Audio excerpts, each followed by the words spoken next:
Hello everyone, welcome back to my channel study by Jay. चलिए शुरू करते हैं आज की अपनी वीडियो। तो आज का जो टॉपिक है बच्चों आपका वो है आज आपका एक न्यू चैप्टर स्टार्ट किया हमने एक्सरसाइज में आपका 5.1 और आपका चैप्टर स्टार्ट है आपका 5 जिसको बोलते हैं समांतर श्रेणी अर्थमेटिक प्रोग्रेशंस। और मुझे पता है कि इससे पहले की एक्सरसाइज आपकी 4.4 वो आपको कुछ ही घंटों में मैं प्रोवाइड करवा दूंगा या एक दिन के बाद मैं आपको प्रोवाइड करवा दूंगा। बच्चों की डिमांड थी कि सर 5 चैप्टर स्टार्ट कीजिए, ठीक है, इसलिए मैंने 5 चैप्टर स्टार्ट किया है, लेकिन एक्सरसाइज 4.4 भी आपकी जल्दी अपलोड कर दी जाएगी, ठीक है गाइज।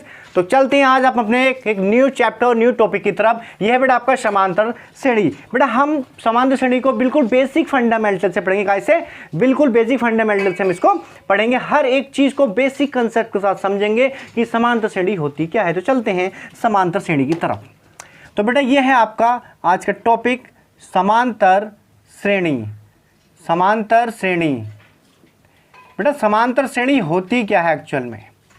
समांतर श्रेणी क्या होता है बेटा? देखो जैसे आपका फॉर एग्जांपल हम ले लेते हैं, जैसे 2 है 2,4, 6, 8, 2, 14। तो समांतर श्रेणी वो होती है जिनमें दो क्रमित पदों का अंतर क्या होता है बेटा? समान होता है। तो जहां पर आपका क्या हो जाएगा बेटा? पहला पद क्या हो जाएगा आपका? यहां पर पहला पद A1 कितना है बेटा? 2, और A2 कितना है आपका? 4, और A3 कितना है बेटा? 6, और A4 कितना है आपका? 8। यही आपके क्या बेटा इसमें क्रमित आपके प्रथम द्वितीय तृतीय और चतुर्थ पद, ये ठीक है बेटा आपके इसमें है।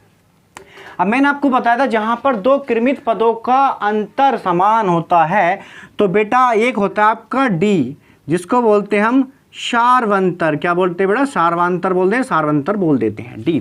इसी से हम निकालते हैं क्या है? दो क्रमित पदों का अंतर। तो दो क्रमित पदों के अंतर कैसे निकालते हैं बेटा? दो क्रमित पदों का अंतर बेटा क्या सा होता है? देखो D1 अगर हमें निकालना है तो D1 बराबर होता है बेटा A2 माइनस A1, यानी कि दूसरे वाले में से पहले वाले को घटाते हैं कि पहले दूसरा वाला A2 पहला वाला A1। तो सपोज डेट से आपका बेटा A2 कितना है? 4 है, और A1 कितना है? 2। तो कितना आ गया? 2। कहने का मतलब देखिए D1 कितना आ गया है? 2 आ गया है। अगर मैं यहाँ पर बात करता हूँ बेटा D2 की तो D2 बराबर हो जाएगा A3 माइनस A2। जैसे D1 बराबर A2 माइनस A1 वैसे ही D2 बराबर A3 माइनस A2। तो A3 कितना है बेटा आपका? 6 है, और A2 आपका 4 कितना आ गया बेटा? 2। कहने का मतलब बेटा यहाँ भी 2 आया और यहाँ भी 2 ही आ रहा है। इसका मतलब क्या हुआ कि इनमें इस समांतर श्रेणी में क्या है? दो क्रमित पदों का अंतर क्या है? समान है, इसलिए ये जो श्रेणी होगी वो कैसी होगी बेटा? समांतर श्रेणी होगी। और फिर आप D3 भी फाइंड आउट कर सकते हैं। D3 पर आता है A4 माइनस A3, और A4 है बेटा आपके पास कितना? 8, और A3 है आपके पास 6, कितना आ गया? 2। कहने का मतलब कि उनका अंतर समान चलता रहेगा। अगर अंतर समान चल रहा है तो वो कैसी होगी बेटा? आपके अर्थमेटिक प्रोग्रेशन होगी, यानी कि आपकी वो समांतर श्रेणी होगी। तो ये वही है बेटा इसका बेसिक फंडामेंटल। और इसमें बेटा और भी बहुत सी चीज़ें होती हैं, आपको आज सारी चीज़ें बता के जाऊंगा। कभी भी आज के बाद लाइफ में कभी भी अर्थमेटिक प्रोग्रेशंस AP को सोल्व करने में कहीं भी आपको प्रॉब्लम नहीं पड़ेगी, लाइफ टाइम के लिए मैं बता रहा हूँ बेटा। सपोज डेट जैसे हमें D1 हमें निकालना होता है बेटा, या हमें A1 निकालना है। सपोज डेट हमें A1, क्योंकि D1 तो मैंने आपको दिखा दिया कैसे निकालते हैं। A1 अगर हमें निकालना होता है तो A1 बराबर होता है बेटा A। कितना होता है? A1 बराबर A होता है। A1 A के ही बराबर होता है। अगर हमें निकालना है बेटा A2 तो ये होता है A प्लस के D। A प्लस के D बेटा यहाँ 2 है तो यहाँ कितना है? D 1 है। एक होता है बेटा A3 बराबर होता है बेटा A प्लस के 2D। A प्लस के 2D, देखो यहाँ A3 है तो यहाँ कितना 2D है। A3 बराबर A प्लस के 2D। अगर मैं बात करता हूँ A4 की तो वो होता है बेटा A प्लस के 3D। मतलब D की जो वैल्यू होगी इससे एक कम होगी। यहाँ A4 है तो यहाँ 3D होगा, A प्लस के 3D। अगर मैं बात करूँ बेटा A5 निकालने की तो ये होता है A प्लस के कितना हो जाएगा बेटा? ये हो जाएगा आपका 4D। कितना हो जाएगा बेटा? A5 बराबर A प्लस के 4D आपका यहाँ पर हो जाएगा। इसी तरीके से आप लोड्स ऑफ नंबर्स आगे निकाल सकते हैं। A5, A6, A7, A8 कुछ भी आप यहाँ से फाइंड आउट कर सकते हो। तो ये था इसका बेसिक सा थोड़ा फंडामेंटल, ठीक है बेटा। आप सीखे यहाँ से A1 A2 कैसे होते हैं, D1 D2 D3 कैसे निकालते हैं सार्वंतर, A1 A2 A3 A4 इनकी पदों की वैल्यू कैसे निकालते हैं। एक बेसिक सी डेफिनेशन है बेटा इसकी, यही है। ये क्या है? यही आपको डेफिनेशन नहीं, यही आपकी क्या है? एक AP है। मतलब क्या है बेटा? आपकी ये एक समांतर श्रेणी है। क्या है बेटा? आपकी एक समांतर श्रेणी है। यही आपकी समांतर श्रेणी, इसी को बोलते हैं बेटा समांतर श्रेणी। ठीक है बेटा, और मैं आपको इसमें कुछ फार्मूले हैं वो मैं आपको राइट करवा देता हूँ बेटा। जैसे कि है यह है बेटा आपका कि जिस समांतर श्रेणी में पदों की संख्या n होती है, जिस समांतर श्रेणी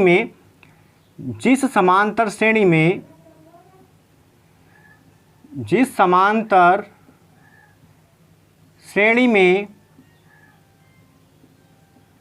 पदों की संख्या n होती है, क्या होती है बेटा, पदों की संख्या क्या होती है, n होती है। मतलब कहने का यह कि जिस समांतर श्रेणी में पदों की संख्या n होती है उस श्रेणी का अंतिम पद क्या होता है, l होता है, या उस श्रेणी के अंतिम पद को उस श्रेणी के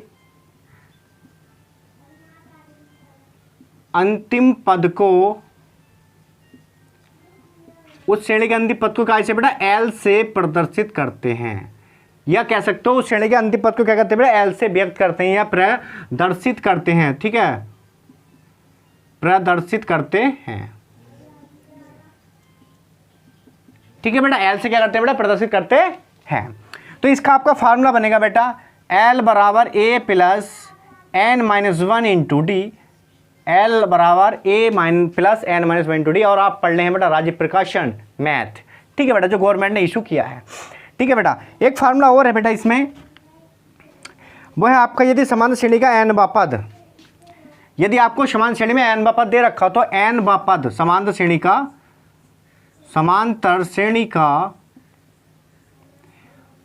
n बा पद वो होता है बेटा an बराबर a plus n minus one into D. एक फार्मूला आपके पास ये होता है जहां पर मैंने आपको बताया l क्या होता है बेटा, अंतिम पद होता है, और a आपका क्या होता है बेटा, प्रथम पद होता है, क्या होता है, प्रथम पद होता है, और d आपका क्या होता है बेटा, सार्वंतर होता है। क्या होता है, सार्वंतर, मतलब जिसका अंतर बिल्कुल नियत होता है वही होता है सार्वंतर। क्या होता है, सार्वंतर वो होता है बेटा जिसका अंतर क्या होता है बेटा, जिसका अंतर नियत हो, जिसका अंतर नियत हो वही कहलाता है बेटा आपका क्या, सार्वंतर। कहने का मतलब है बेटा कि जिसका अंतर नियत हो, जिसका अंतर नियत हो वही कहलाता है आपका सार्वंतर। बेटा वही सार्वंतर आपका कहलाता है। यदि बेटा आपको दे दे कि किसी समांतर श्रेणी के n पदों का योगफल Sn है, यदि किसी समांतर श्रेणी के, यहाँ लिखते हैं यदि किसी समांतर श्रेणी के n पदों का योग, n पदों का योग कितना है बेटा, Sn है। तो एक फार्मूला होता है Sn के लिए, क्या होता है बेटा, एक फार्मूला होता है Sn के लिए, एक फार्मूला होता है कितना बेटा, n/2 into 2a plus n minus one into D. ये एक फार्मूला होता है बेटा जब किसी समांतर श्रेणी के n पदों का योग Sn होता है तो फार्मूला होता है Sn बराबर n/2 into 2a plus n minus one into D. ये आपका फार्मूला होता है बेटा। अभी बेसिक से कुछ और भी फार्मूले हैं आपके, मैं इसको बेटा रफ कर देता हूँ। ठीक है, आप देखो हैंड टू हैंड बेटा कॉपी करते चलना, कॉपी पेन आप हाथ में ले लो और नोट डाउन करते रहो। ठीक है, तभी आपके समझ में अच्छे से सब चीज़ें आएंगी, अदरवाइज बेटा कुछ भी समझ में नहीं आने वाला। और देखो मैंने आपको इससे लास्ट वीडियो में बताया बेटा मेरा मुख्य उद्देश्य यूट्यूब पर आने का यही है कि मैं चाहता हूँ कि मेरे देश का प्रति एक नागरिक शिक्षित हो। बच्चे इस समय घर पर बैठे हैं, कॉलेजेस स्कूल बंद हैं, आपको पता है हमारा देश इस समय एक महामारी से जूझ रहा है, तो कॉलेजेस वगैरह बंद है बेटा। मैं चाहता हूँ कि आप सब हमारे इस यूट्यूब चैनल स्टडी बाय जैसे आप स्टडी करें। ठीक है, यहाँ से पढ़ें, आपको यहाँ पर पूरा मटेरियल कवर करवाया जाएगा।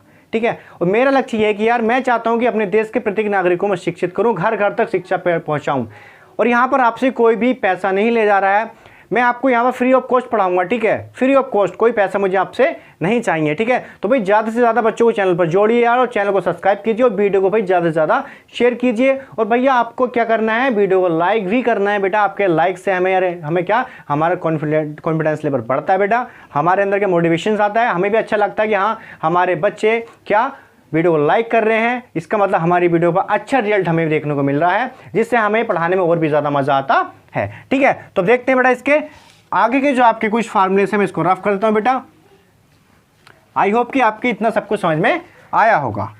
ठीक है, तो देखो अभी हमने ये देखे 3 फार्मूले हमने अभी आपके देखे हैं, और भी देखे हैं, A1 A2 A3 4 D1 D2 ऐसे निकालते हैं। एक होता है बेटा यदि समांतर श्रेणी में पदों की संख्या n, यदि समांतर श्रेणी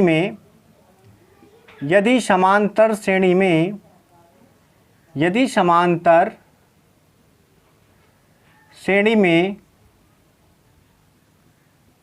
पदों की संख्या n, क्या बेटा, यदि समांतर श्रेणी में पदों की संख्या n और पहला पद a, कह रहा है कि और पहला पद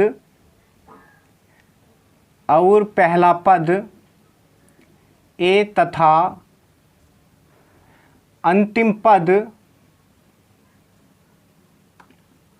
l, कह रहे यदि पहला पद a और अंतिम पद l हो तो n पदों का योग कैसे निकलेगा? तो n पदों का योग, तो n पदों का योग निकलता है बेटा Sn बराबर n/2 इंटू a प्लस के एल। Sn बराबर बेटा n/2 इंटू a प्लस के एल। देखो प्रथम पद तो आपका a आ गया बेटा और अंतिम पद l आ गया, लेकिन बच्चे क्या करते हैं, जब उसको अंतिम पद दे देता है, प्रथम पद l दे देता है, तो n पदों का योग निकालते हैं। अब वो क्या करते हैं बेटा, ये वाला फार्मूला लगा देते हैं। तो भाई एक बात बताइए, जब आपको अंतिम पद l दे रखा है, प्रथम पद भी आपको दे रखा है, तो आप तो यहाँ से पहले n निकालोगे ना, पदों की संख्या निकालोगे n।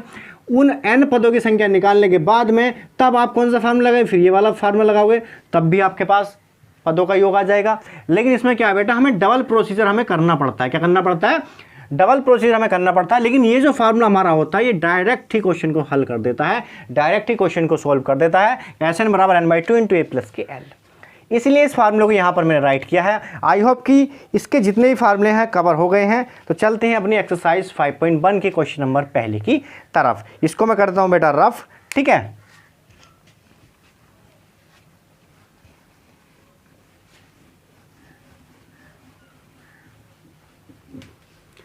और बेटा एक बात और, कोई बच्चे ये ना समझे अपने आप को कि मैं बहुत वीक हूँ।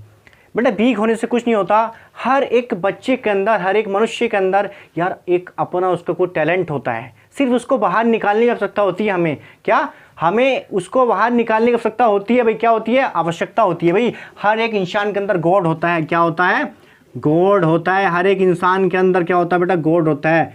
गॉड क्या होता है? गॉड। बेटा G4 क्या होता है? जनरेट। जनरेट यानी कि बनाने वाला। जनरेट मतलब बनाने वाला। O4 ऑपरेट, कार्य करने वाला या चलाने वाला, चलाने वाला। और D4 क्या होता है बेटा? डिस्ट्रॉय। डिस्ट्रॉय या डिस्ट्रॉय करने वाले, खत्म करने वाला। कि बेटा जनरेट भी हम ही करते हैं और चलाते भी हम ही हैं और खत्म भी हम ही करते हैं। खत्म भी कौन करते हैं? हम ही करते हैं। तो गॉड तो हमारे अंदर विद्वान है भाई। गॉड कहाँ है? गॉड हमारे अंदर है, तभी तो बोलते हैं गॉड। यानी कि भाई जनरेट ऑपरेट डिस्ट्रॉय, कि बनाते भी हम ही हैं और चलाते भी हम ही हैं और उसको मिटाते भी हम ही हैं। तो यही होता है भाई गॉड। तो हर एक इंसान के अंदर गॉड होता है बेटा। क्या होता है? हर एक इंसान के अंदर गॉड ही होता है। हम सब गॉड की ही तो हैं यार। कहाँ से? गॉड से तो हैं हम भी। तो हम, मैं ये नहीं कह रहा कि गॉड है हम, लेकिन हर एक मनुष्य के अंदर गॉड होता है। उसे पहचानो भाई, अपने टैलेंट को पहचानो। बेटा वीक होने से कुछ नहीं होता, मेहनत करनी पड़ती है बेटा। मैं तुम्हें एक कहावत बताता हूँ कि एक मुर्गी थी और वो बेटा क्या थी, जंगल में अपना जो करते हैं खाना पाने के लिए वो घूम रही थी। तो वो क्या थे, उसके अंडे थे 4-5। अब वहाँ पर बाज भी था, बाज के भी अंडे थे। तो बाज ने क्या किया, अपना अंडा वहीं छोड़ दिया मुर्गी के अंडों में लाके, और वो वहाँ से उड़ गया। उसके बाद वो कभी भी वहाँ लौट कर नहीं है अपने अंडे को देखने के लिए। मुर्गी ने ही उसके अंडे का जो था पालन पोषण किया अपने अंडों के साथ। उसके बाद जब बच्चे बड़े हुए, उसमें चूजे निकले, तो उसने बाज का अंडा भी फोड़ा, उसमें भी बाज का बच्चा निकला। ठीक है, तो वो बच्चा मुर्गी के बच्चों के साथ ही पला। तो उसका जो बेटा बिहेव था, उसका जो रहन सहन था, वो मुर्गी के बच्चों जैसा ही हो गया था। तो उसको तो ये पता था कि भाई मैं तो मुर्गी का ही बच्चा हूँ। जब एक बार वो चुग रहा था तो उसकी नजरें अचानक आसमान की तरफ पड़ी। तो आसमान में एक बाज उड़ रहा था। उसने उस बाज को देखा। उसने क्या किया दोस्तों, उस बाज को देखा। देखने के बाद उसे लगा कि यार ये तो बहुत ऊपर उड़ रहा है, लेकिन हमसे तो उड़ा नहीं जाएगा। क्यों?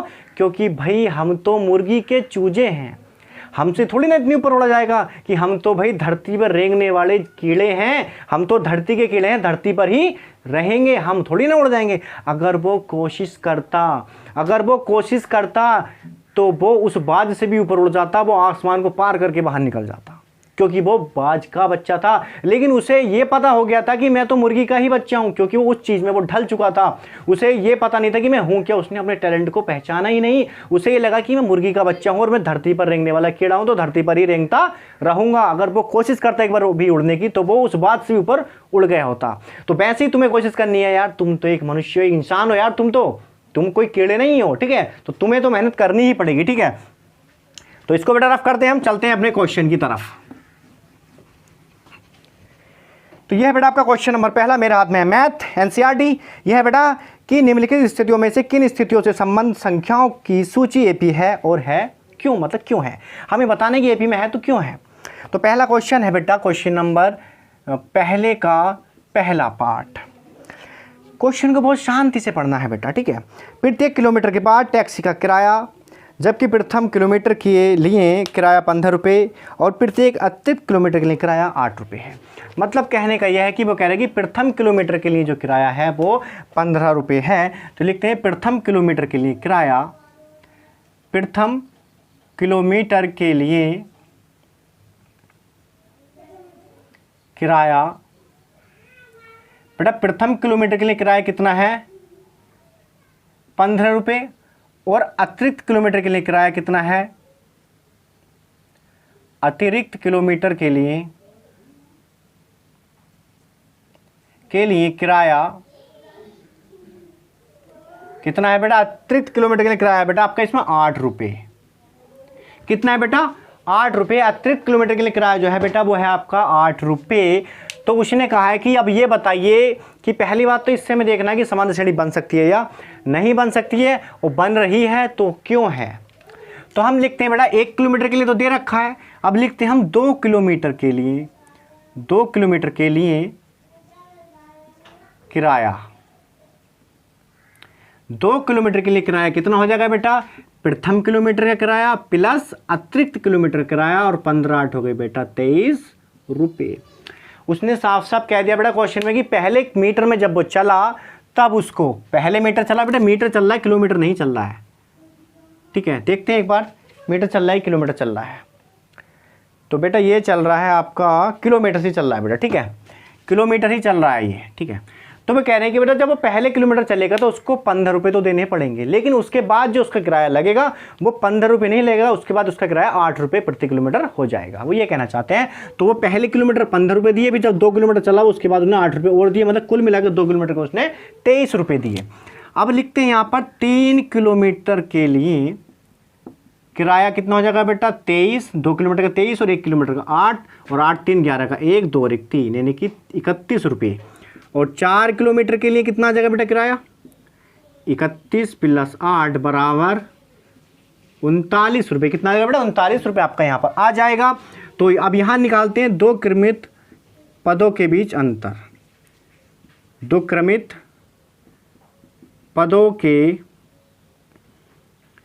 बीच अंतर, वो क्या होता है बेटा डी होता है, डी तो निकालेंगे तभी तो पता चलेगा हमें। तो निकालते हैं D1 बराबर कितना होता है बेटा A2 minus A1, A2 minus A1। और यहाँ पर आपका A1 कितना है बेटा 15 है, क्योंकि ये पाला दे रखा है पहले ही A1, और A2 कितना है बेटा आपका 23 है, और A3 आपका 31 है, और A4 बेटा आपका 39 है। ये चीज़ आपको यहाँ पर दे रखी है बेटा। अब D1 बराबर A2 माइनस A1 होता है, ठीक है। तो बेटा D1 निकालते हैं A2 माइनस A1, A2 कितना है बेटा 23 और A1 कितना है आपका 15। अब 23 में से 15 निकाले कितने बचे बेटा 8 बचे। तो D1 की वैल्यू कितनी आ गई 8। अब यहाँ से निकाल लेते हैं क्या D2 बराबर कितना आ जाएगा बेटा A3 माइनस A2, ठीक है, A3 माइनस A2। D1 बराबर A2 माइनस A1, D2 बराबर A3 माइनस A2। फार्मूले मैंने आपको राइट करवा दी है भाई, लर्न करने की आवश्यकता आपको है। A3 कितना बेटा 31, A2 कितना है 23। अब 31 में 23 निकाले कितने बचे बेटा 8 बचे। तो D2 की वैल्यू भी कितनी आ गई बेटा 8 आ गई। अब निकाल लेते क्या है D3, तो ये आ जाएगा बेटा A4 माइनस A3। A4 कितना है 39 और A3 कितना 31, घटाएंगे तो कितना आ जाएगा बेटा 8। तो कहने का मतलब यह है कि 2 क्रमित पदों के बीच का अंतर क्या है समान आ रहा है, तो इसका मतलब ये क्या है, ये समांतर श्रेणी में है। तो यहाँ हम लिख देंगे चूंकि क्या है बेटा 2 क्रमित पदों के बीच का अंतर समान है, लिखेंगे चूंकि 2 क्रमित पदों के बीच का अंतर, पदों के बीच का अंतर समान है, अतः यह समांतर श्रेणी में है। क्या है बेटे? समांतर श्रेणी में कैसा है? अब A1 की वैल्यू कितनी है बेटा? देखो आपकी 15 और A2 कितना है 23, फिर कितना है बेटा 31 और 39, यही है आपकी AP। तो यही तो इक्वेशन आपकी निकल के आई है। ठीक है, तो इसका मतलब क्या है बेटा? ये समांतर श्रेणी में ये आपके हैं। आई होप कि क्वेश्चन आपकी समझ में आया होगा बेटा। तो मैं इसको कर देता हूं बेटा रफ। ठीक है, चलते हैं नेक्स्ट क्वेश्चन की तरफ।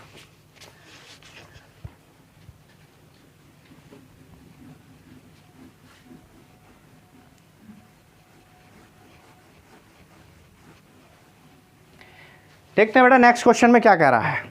तो बेटा क्वेश्चन नंबर सेकंड, पहले का सेकंड पर ये रहा आपकी स्क्रीन पर। ठीक है, इसमें कह रहा है बेटा कि किसी बेलन में उपस्थित हवा की मात्रा जबकि वायु निकालने वाला पंप प्रत्येक बार बेलन की शेष हवा का 1/4 भाग निकाल देता है। तो माना बेलन में हवा का प्रारंभिक आयतन मान लेते हैं हम इसमें।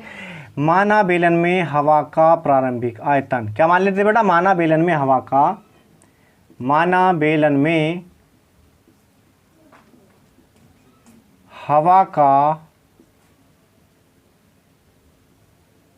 प्रारंभिक, क्या मान लेते हैं? माना बेलन में हवा का प्रारंभिक आयतन कितना माना बेटा हमने? B मान लिया। माना बेलन में हवा का प्रारंभिक आयतन कितना? B है। और उसने कहा है कि बेटा पहली बार में पंप B/4 भाग हवा निकाल देता है। पहली बार में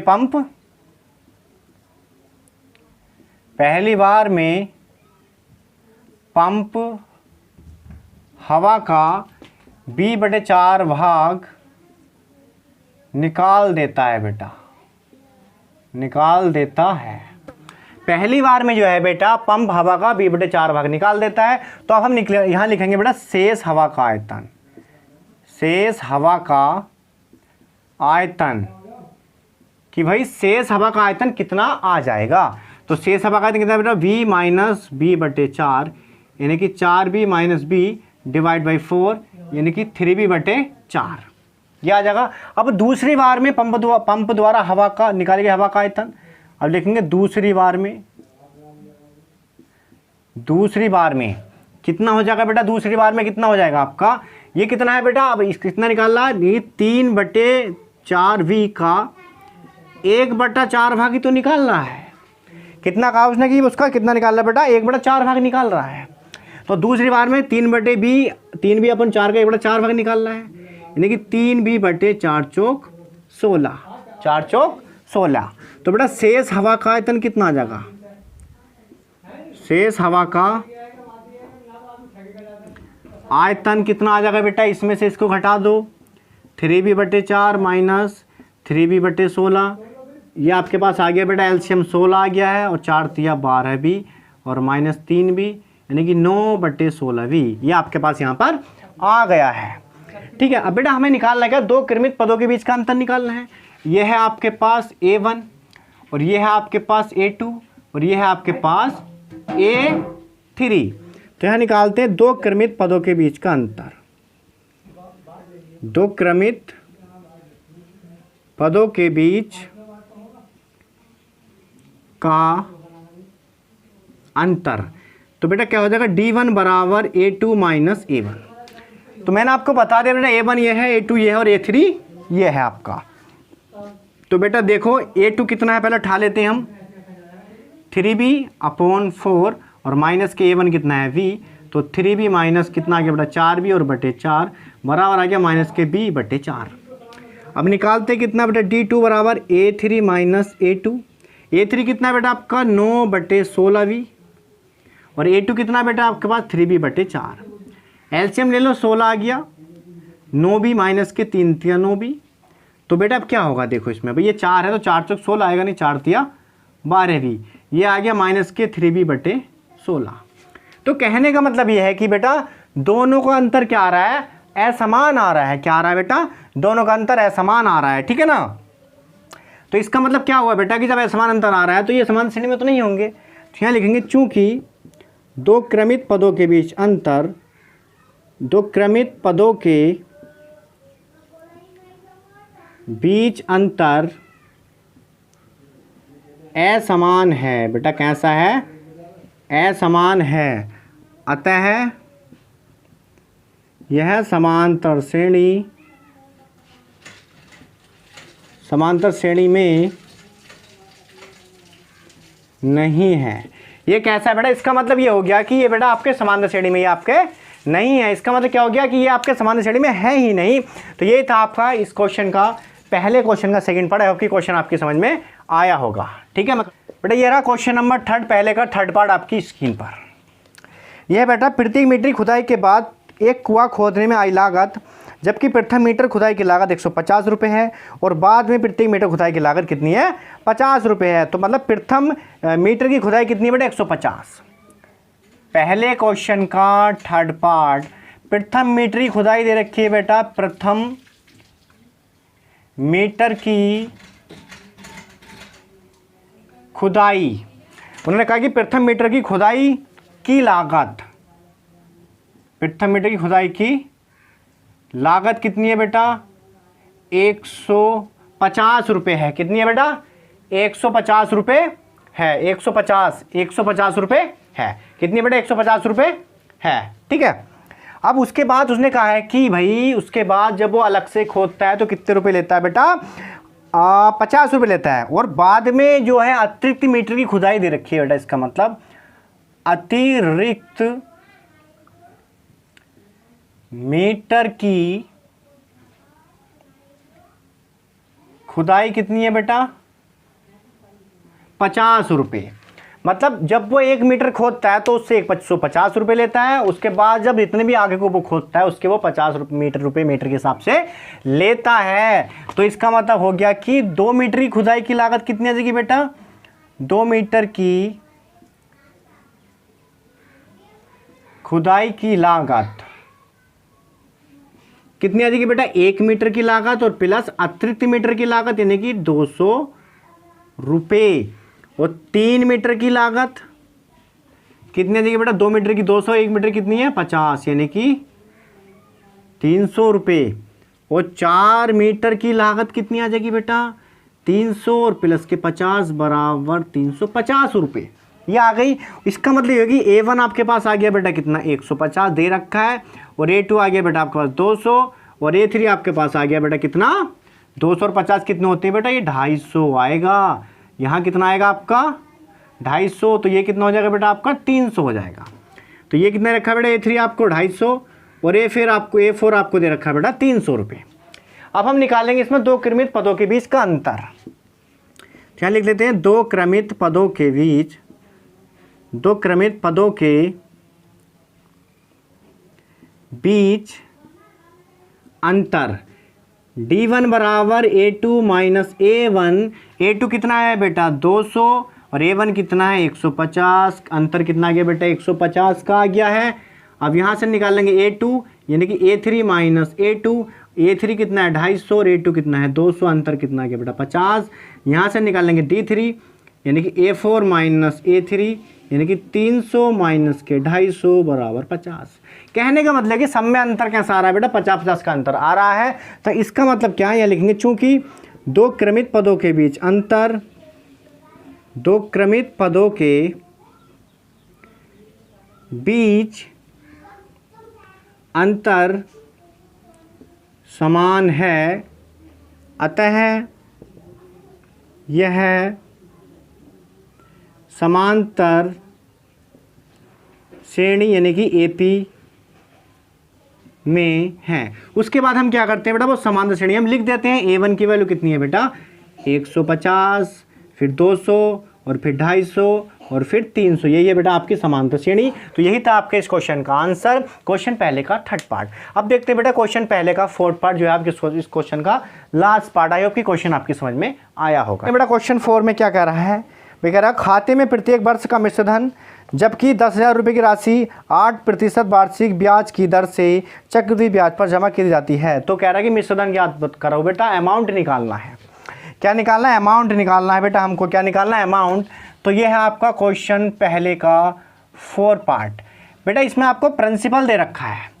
क्या दे रखा है बेटा, प्रिंसिपल आपको दे रखा है। इसमें कितना है बेटा 10,000 रुपये और रेट ऑफ इंटरेस्ट आपको दे रखी है बेटा 8%। ब्याज की दर कितनी है? 8%। तो पहले वर्ष के लिए निकाल लेंगे हम अमाउंट A1 बराबर होता है बेटा फार्मूला P मल्टीप्लाई 1 प्लस के R अपॉन 100 की पावर n। तो A1 हमें निकालना है, P की वैल्यू कितनी है बेटा आपके पास 10,000 और 1 प्लस R की वैल्यू है 8 और बटे में आ गया 100 और n की वैल्यू कितनी है बेटा 1, क्योंकि एक साल के लिए निकाल रहे हैं हम। तो A1 बराबर आ गया बेटा कितना 10,000 गुणा 100 ही करना 100 और 8 कितने हो गए बेटा आपके पास 108 और बटे 100। अब निकालते हैं बेटा n बराबर 2, यानी कि दूसरे साल के लिए कितना आ जाएगा हमें वो निकालना है बेटा। तो फार्मूला हमारा सेम रहेगा, सिर्फ A2 आ जाएगा। तो ये कितना आ जाएगा बेटा 10,000 गुणा 1 प्लस 8 बटे 100, जहाँ पहले पावर 1 थी वहाँ पावर कितनी होगी बेटा 2 हो जाएगी। तो ये आपके पास आ जाएगा बेटा 10,000 गुणा 100 और 8 कितने हो गए बेटा 108 बटे 100 और पावर कितनी आ गई 2। तो ये आपका A2 निकल गया। अब निकाल लेते हैं बेटा A3, वो भी कितना आ जाएगा बेटा 10,000 गुणा 1 प्लस 8 बटे 100 की पावर 3, क्योंकि अब निकालने हम तीसरे साल के लिए। तो A3 बराबर कितना आ गया बेटा 10,000 गुणा 108 और बटे में 100 की पावर 3, ये आ गया आपके पास। अब हमें क्या निकालना है बेटा, हमें निकालना है दो क्रमित पदों के बीच में अंतर कितना है। A1 A2 A3 हमारे पास निकल गया, इससे हमारा काम चल जाएगा। यह निकालते हैं दो क्रमित पदों के बीच, दो क्रमित पदों के बीच अंतर। और वो क्या होता है बेटा, वो होता है D1 और D1 बराबर होता है A2 माइनस के A1। तो A2 की वैल्यू कितनी है पहले वो देखते हैं बेटा। A2 है आपका ये कितना है बेटा 10,000 गुणा 108 बटे 100 और गुणा 108 बटे 100, क्योंकि घात 2 है तो बेटा मैंने 2 बार ही लिख लिया 108 को, ठीक है। माइनस A1 की वैल्यू है आपके पास 10,000 गुणा 108 बटे 100। अब बेटा 10,000 गुणा के 108, 10,000 गुणा के 108 बटे 100, इतना तो कॉमन आ रहा है, तो कॉमन ले लेते हैं बेटा। गुणा के 108 बटे 100 बचा क्या बेटा आपके पास 108 बटे 100, और इधर बचा माइनस के 1, कुछ नहीं बचा तो क्या बचा बेटा माइनस के 1 ही बचा, और ये ही बचेगा। तो ये आ गया आपके पास बेटा 10,000 गुणा 108 बटे 100 गुणा 108 का 108 आ गया 100 ही का ना 100, तो ये आ गया 100 और बटे में आ गया बेटा आपका 100। तो ये आपके पास आ गया बेटा 10,000 गुणा 108 बटे 100 गुणा कितना आया बेटा यहाँ से 108 में 100 घटाया 8 और बटे में आ गया 100। 2 0 से 2 0 कैंसल, इन 2 से ये 2 कैंसल, बचे कितना बेटा आपके पास बचा बेटा 108 गुणा के 8। तो कहने का मतलब यह है कि बेटा D1 की वैल्यू जो आपके पास आई है निकल करके, तो वो आई है 108 गुणा के 8, 108 गुणा के 8 आपके पास आई है बेटा D1 की वैल्यू। अब हम निकालते क्या है D3 और D2 निकाल लेते हैं बेटा, उससे भी हमें थोड़ा पता चल जाएगा कि अंतर समान आ रहा है या नहीं आ रहा। तो इसको रफ कर देते हैं इधर से।